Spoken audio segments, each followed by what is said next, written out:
Welcome back to கலி cricketer. Match எங்க போச்சு? ரிஷப் பண்ட் எடுத்த தவறான முடிவால போச்சுங்க. ஆமாங்க, 10 ஓவருக்கு 100+ எடுத்து கம்ஃபர்டபுளா இருந்தாங்க எல்எஸ்ஜி.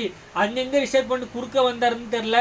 நிக்கோலஸ் பூரான் தான் நம்பர் 3 ஆடுவார். இந்த தடவை நான் வந்து ஆடுறேன்னு சொல்லி ஆடி பார்த்தாரு. பட் ஆட முடியலங்க. அவர் 7 ரன்னுக்கு அவுட் ஆகிட்டாரு. அவர் அவுட் ஆனது வந்து ஒரு அன்லக்கின்னு தான் சொல்லுவோம். But excellent catch, one of the best catch.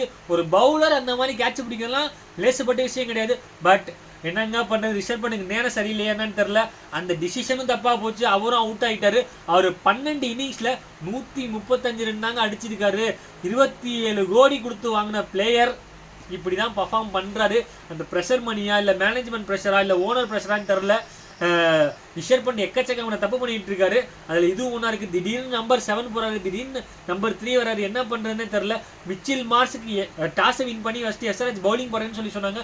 Mitchell மார்ஸும் Adam மார்க்கும் நல்லா ஸ்டார்ட் பண்ணாங்க. பட் இஷான் கிஷான் 2 கேட்ச் ஒரு ஸ்டெம்பிட்டுன்னு விட்டு மிச்சில் மார்ஸுக்கும் ஆடம் மார்க்குக்கும் அவங்க நல்லா ஸ்கோரை செட் பண்ணுறதுக்கு வழிவகுத்தாருன்னு தான் சொல்லணும். எஸ், மிச்சில் மார்ஸ் அவர் அதிரடியை காட்டினாரு. ஆடம் மார்க்கரும் வழக்கம் போல் அதுக்கு சப்போர்ட் பண்ணி நல்லா ஆடி கொடுத்தாங்க. சரிடா இன்னைக்கு ஒரு 250 இருக்குடான்னு நினச்சோம். பட் அங்கே தாங்க குறுக்க அந்த கௌஷிக் வந்தாங்க. மாதிரி ரிஷப் பண்ணிட்டு வந்தார். எதுக்கு அவர் வந்தாருன்னு எனக்கு சத்தியமாக புரியலை. அவர் நம்பர் 3 இந்தியாவுக்காக ஆனார், நான் இல்லைன்னு சொல்ல. பட் ஒரு பேட் ஃபார்மில் இருக்கும்போது ஏன் முன் வந்து ஆடி பார்த்தாரா என்னன்னு தெரில. இல்லை மேனேஜ்மெண்ட் சொன்னாங்களா இல்லை கோச்சர் சொன்னாங்களான்னு தெரில. அங்கே நிக்கோலஸ் பூரன் வந்திருந்தா நான் ஷுவராக சொல்கிறேங்க 250+ வந்துருக்குங்க. அங்கே தான் தப்பு பண்ணிட்டாங்கன்னு நான் நினைக்கிறேன்.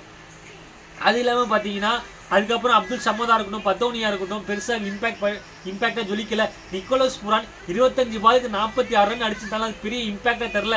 ஏன் அவருக்கு இன்னும் ஒரு 10 பால் கொடுத்தீங்கன்னா ஒரு 60லேருந்து 70 கொண்டு போயிருந்துருப்பாரு. அங்கே தான் மிஸ் பண்ணிட்டாங்க. பட் எஸ்ஆர்எச் சொல்லணும்னா வேற லெவல் பேட்டிங்க. அபிஷேக் சர்மா 20 பாலுக்கு 57 அடித்தார். எஸ், அவங்களோட one of the best batsman Travis Head இல்லை. அப்படி இருந்தும் அபிஷேக் சர்மா நான் எடுத்துக்கிறேன்டா பொறுப்புன்னு சொல்லி ஆடி கொடுத்தாரு. கிளாசன் கடப்பார கிளாசன் வழக்கம் போல நல்ல ஃபினிஷிங் கொடுத்தாரு. இஷான் கிஷான் அந்த ஹெட் இல்லாத குறைய தீர்த்துட்டாருன்னு தான் சொல்லணும். அவரும் ஒரு க்ரூஷலாக 30 அடிச்சிருந்தாரு. திக்வேஷ் நீங்கள் நல்ல பவுலருங்க.